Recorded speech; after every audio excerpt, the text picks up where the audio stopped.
First of all, it's amazing to me that he can stand there for an hour and be that good for that long. When I was governor for 8 years, I would give a State of the State address every year, maybe 45 minutes. I was exhausted and didn't do it nearly as well as he did. So I'm just kind of amazed as someone who's done this kind of thing before as a governor to be able to see him perform at that level for that long. He looked back without boasting, talked about the great progress we've made in adding jobs in the last six years. He talked about how much the deficits come down, the progress that we're making now, finally taking the fight to ISIS and beating them down and reducing the land that they hold.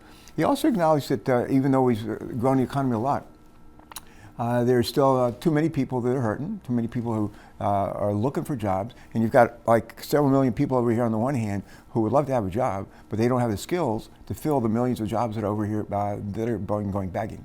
And the plan that he laid out, I think it's a good one to use community colleges like Delaware Technical Community College in order to provide help people who don't have the right kind of skills for today's jobs in today's economy, and help make sure that they get those. I thought that was a real smart approach. The other thing, he talked about how political we are, and overly political. And it goes back to when I was elected to the House of Representatives in 1982, out of the 435 U.S. representatives, about 300 of us were centrists. Center left, center right, Democrats and Republicans. And we worked together to find consensus, to make consensus. Today, it's like fewer than 100.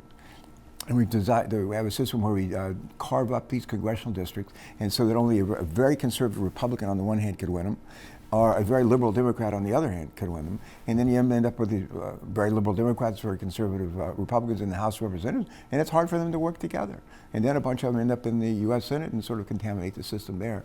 And what the president said, most people didn't even notice, but it's really a big part of our problem in America today. We have to have a way where politicians don't get to choose their voters, but we have common sense ways of creating congressional districts that aren't created by the politicians for their own political gain, but are created by folks that are more objective and who have really good government at heart.